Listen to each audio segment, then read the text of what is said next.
So today's first movie is the third film directed by a woman that's currently playing here in Atlanta, or specifically here at the Midtown Art Cinema. They have three right now, which is fantastic. They all opened on Friday, so I've been slowly seeing them. So the second one was Augustine Frizzell's Never Going Back. This is her feature film debut. She's directed some shorts.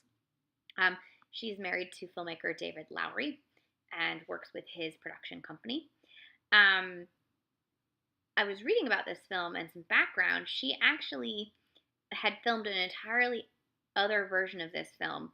Thought it didn't work. It was too conventional. It just wasn't right for the story. She scrapped it, started pre-production again for a new version, took the bit of footage from that film that she thought worked and edited it into a short film.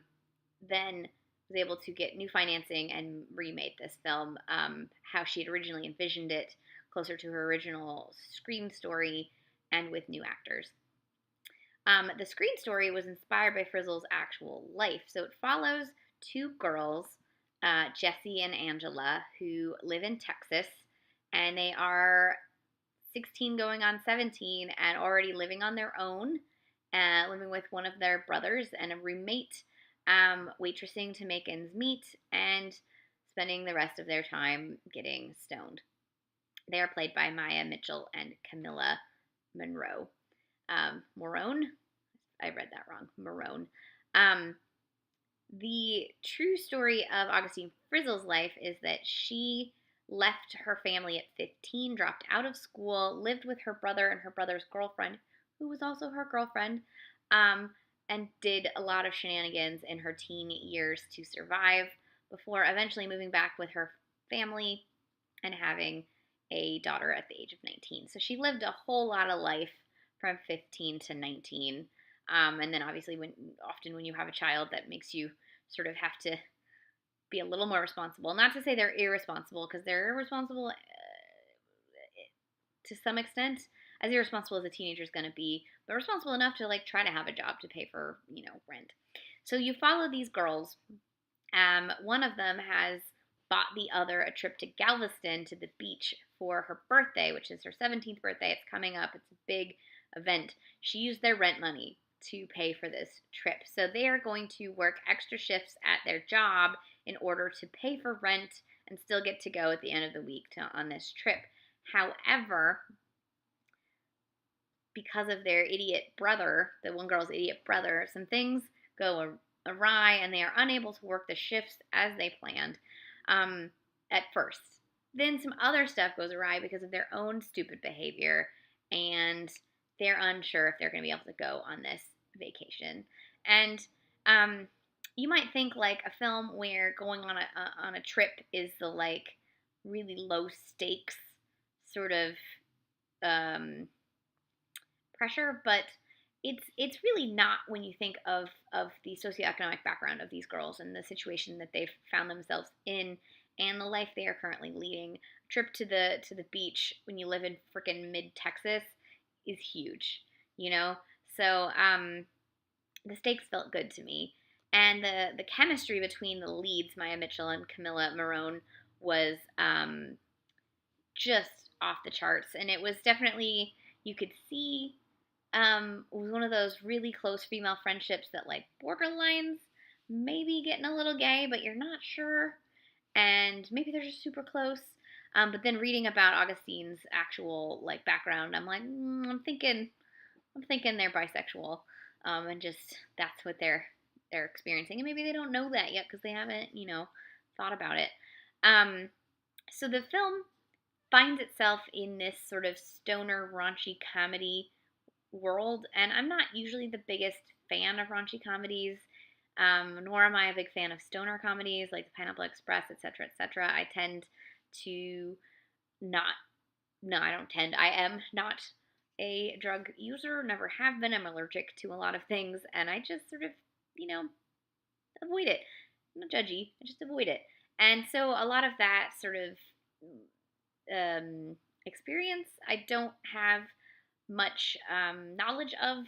Haven't been around a lot of it, so I can't say if it's true to it or not. I can say that it fits nicely in the canon of the handful of stoner films that I have seen, like Pineapple Express, like Cheech and Chong.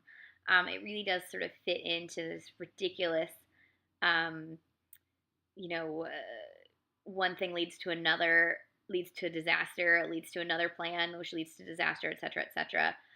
It also owes a bit, I think, to a slight bit to Spring Breakers. It feels a bit.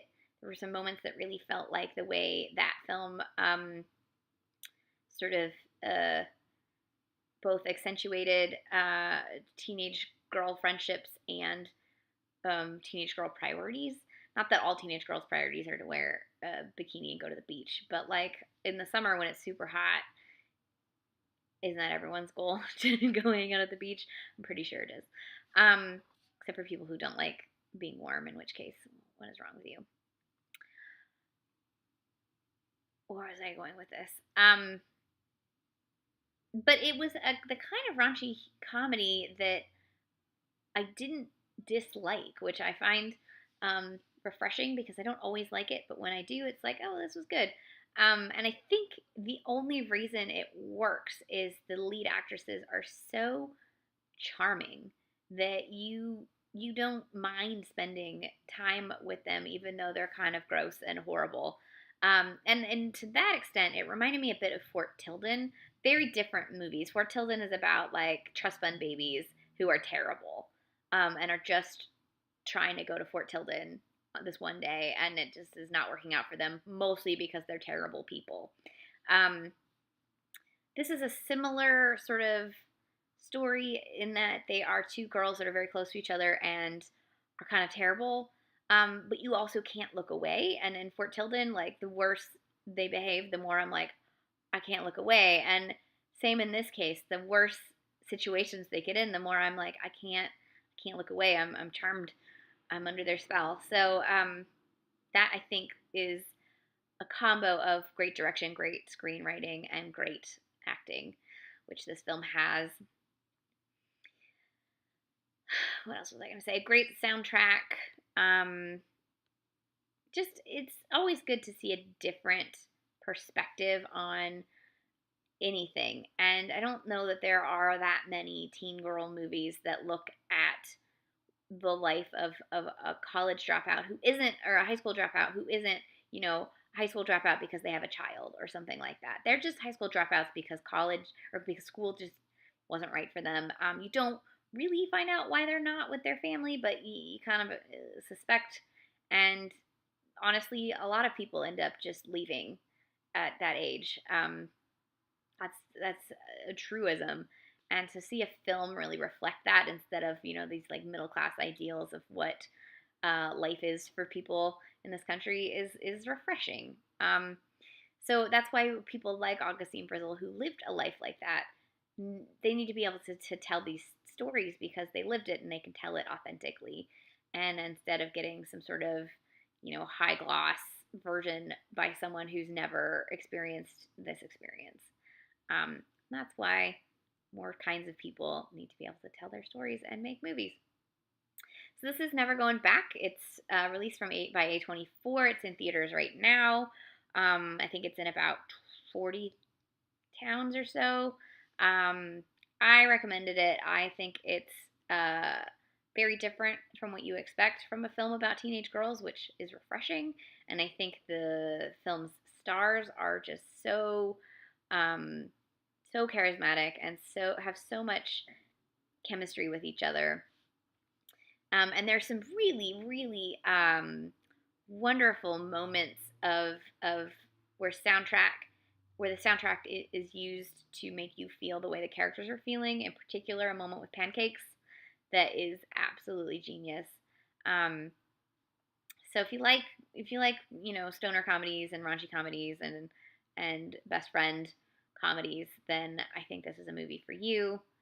It's in theaters right now. This is Augustine Frizzell's Never Going Back.